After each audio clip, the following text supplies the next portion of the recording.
वीरं प्रणम्य सर्वज्ञं विनिष्टाशेषदोषकं कातंतरूपमालेयं बालबोधाय कथ्यते।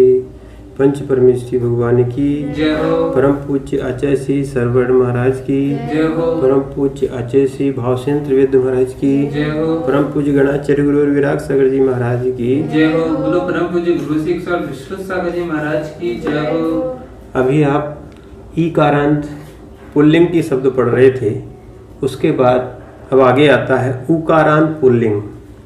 पूरा उकारांत पुल्लिंग में सबसे पहले अपन चलाएंगे भानु के शब्द चलाएंगे, भानु के रूप चलाएंगे, तो ये मुनिवत सिद्ध होंगे। ठीक है, पर यहाँ पर थोड़ा सा चेंज है। मुनि में ईकार को एकार होता था, यहाँ उकार को ओकार होगा। ये मुनि जैसे आपके चलेंगे। तो अपन प्रथमा एक वचन चलते हैं। प्रथमा में भानुधंसी, इसमें अनुबंध लोप हुआ और इसकी अग्नि संज्ञा की इदुदग्नि है 161 नंबर से। तो यहाँ पर भानु इसी की कार का लोप कर दिया और सा को रेपसो विसर्जनी से विसर्ग कर दिया और व्यंजन मत्स्वरम पर वर्ण से जुड़ गया। आगे बताते हैं प्रथमा और द्वितीया की विभक्ति का द्विवचन। ये क्या है? द्विवचन। भानु धन औ, भानु धन औ में इदुदग्नि, पहले इसकी अग्नि संज्ञा की, फिर भान धन उ, इसका उकार निकाला, ये आ गया 23 नंबर से। अब बता रहे औकारे पूर्वम, ये अग्नि संज्ञा होती है तो अग्नि संज्ञा से परे औकार को पूर्व स्वर हो जाता है। इस औकार को क्या हो गया? पूर्व स्वर हो गया। ये जो स्वर इधर था ना, वो यहाँ पर हो गया, तो ये पूर्व स्वर हो गया, तो यहाँ बन गया उ। अब यहाँ पर दोनों में संधि होगी क्योंकि ये दोनों स्वर है। स्वर होने के कारण संधि होगी। तो भान धन उ यानी समाना सवर्णी दीर्घ होती, परस्लोपन दीर्घ हो गया, पर का लोप हो गया और इसमें व्यंजन मत्स्वरम परवर्णे से इसको जोड़ दिया भानु। ठीक है, अब प्रथमा का बहुवचन चलते हैं। प्रथमा के बहुवचन में भानु धन जस, जस में जा का अनुबंध लोप कर दिया और इदुदग्नि से अग्नि संज्ञा कर दी। जस का अस बचा, इसका व्यंजन लोप हो गया, स्वर बचा था तो अस हो गया। भान धन ओ धन अस, ये ओ कैसे बना? तो यहाँ पर इरे दुए जसी, जसी आने पर, जस आने पर, ठीक है, यहाँ पर ये उ को ओ हो जाता है। 23 नंबर सूत्र से अपन को बाहर निकाला और इसको डायरेक्ट अपन ने उ को ओ कर दिया। तो इरे दुरो जसी सूत्र से क्या कर दिया? इसको ओ कर दिया। फिर ओ का बाद में स्वर आने के कारण अब हो गया ओ, अब 50 नंबर सूत्र लग गया तो ओ का अब हो गया और अस लिखा था। ठीक, फिर भान वो, ये 25 नंबर सूत्र से ये जुड़ गया, यानी व्यंजन मत्स्वरम परवर्णित, इससे जुड़ गया और ये सकार को विसर्ग हो गया, रेपसो विसर्जनीय। ठीक है, अब संबोधन में अपन चलते हैं। संबोधन के एक वचन में भानु प्लस सी, भानु का उ बाहर निकाला और सी ह्रस्व नदी श्रद्धा भ्या, इससे सी का लोप हो गया। सी के लोप होने से प्रत्यय लोपे प्रत्यय लक्षण इति न्यायात, इस सूत्र से ये उ को ओ हो गया। क्या हो गया? यानी उ को यहाँ पर संबद्धौ च, इस सूत्र से ओ हो गया, तो बन गया भानो। ये 25 नंबर सूत्र से हे भानो। ठीक है, द्वितीया और बहुवचन में, द्विवचन और बहुवचन में यहाँ पर ये रूप बनते हैं हे भानु, हे भानवा। फिर द्वितीय एक वचन में अपन चलते हैं भानु प्लस अम, इसकी सबसे पहले अग्नि संज्ञा की इदुदग्नि, 161 नंबर सूत्र लगाया। भानु धन अम में अग्नि रमोकारा से अम के आकार का लोप कर दिया, तो बन गया भानुम। अब द्वितीय बहुवचन में भानु प्लस सस, ये छोटा उकार है, भानु प्लस सस, तो यहाँ पर अनुबंध लोप हो गया, सस के सा का, मैंने व्यंजन का बचा था आ, तो भान धन इस उकार उ को यहाँ लिखा 23 नंबर सूत्र से, और यहाँ एक ये 23 नंबर सूत्र लिख लेना यहाँ पर 23, और उ सस को उन आदेश होगा ससोकारा ससस नो स्त्रियाम, ये अस की जगह उन आदेश से 166 नंबर सूत्र से हो गया, तो बन जाएगा भानून। क्या बनेगा? भानून।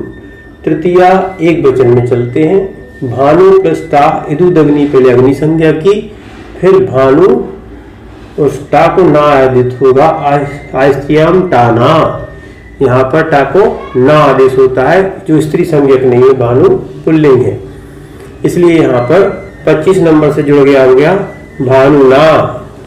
फिर तृतीया चतुर्थी और पंचमी के द्विवचन में एक साथ में भानु प्लस भ्याम बराबर हो गया भानु भ्याम।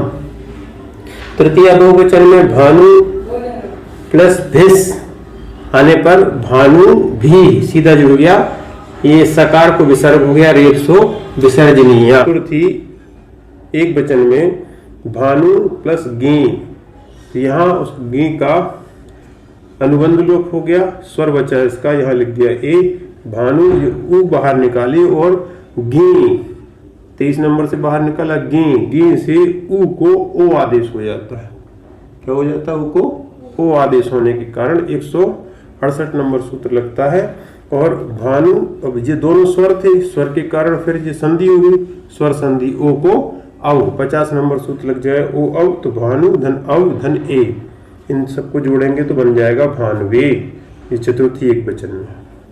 अब यहाँ पर चतुर्थी बहुवचन में, चतुर्थी और पंचमी बहुवचन में चलते हैं। भानु प्लस भ्यस सीधा सीधा जोड़ देंगे भानु ब्याह, 130 नंबर सूत्र लगेगा रेपसो विसर्जनीय।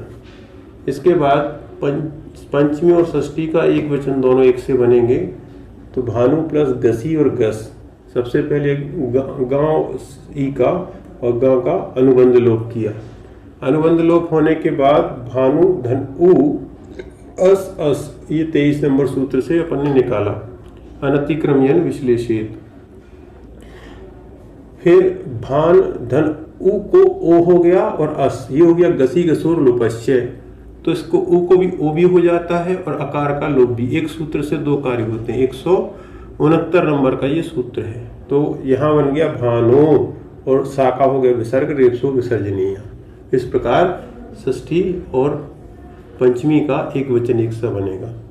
अब षष्ठी और सप्तमी का द्विवचन एक से बनेंगे ओस विभक्ति आने पर, भानु धन ओस, भानु उ का वा हो गया ओस, यहाँ पे अपन 23 नंबर भी सूत्र लिख सकते हैं, 23 नंबर भी लगा, और वमु वर्णा, तो उ को वा हो गया, उ को वा हो गया, यहाँ ओस लगा, क्योंकि यहाँ भी स्वर और यहाँ भी स्वर, इसलिए इसको वमु वर्णा हुआ।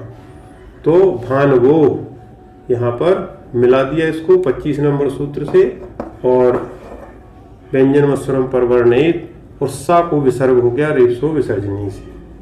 इस प्रकार आपका भानवो सिद्ध हो गया। फिर षष्ठी बहुवचन में अपन चलते हैं। षष्ठी बहुवचन में भानु प्लस अम के आने पर नु का आगम करते हैं, भानु प्लस नु धन अम, नु का आगम करते आमी चानु, इसी से नु का आगम किया और इससे उकार का लोप कर दिया, ठीक है। और फिर बन गया, इसको मिला दिया भानु नाम, व्यंजन 25 नंबर सूत्र लगाया, व्यंजन मस्वरम परवर्णित, तो बन गया भानु नाम।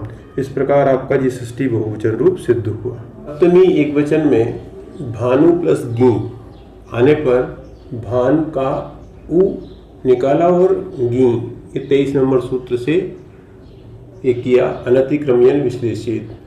अब इन दोनों की जगह गिरौ स पूर्वा, यहाँ पर भान प्लस औ, दोनों की जगह क्या हो गया औ, दोनों को मिला दिया, व्यंजन मस्वरम परवर्णे से भानौ, और द्विवचन अपन बना चुके हैं।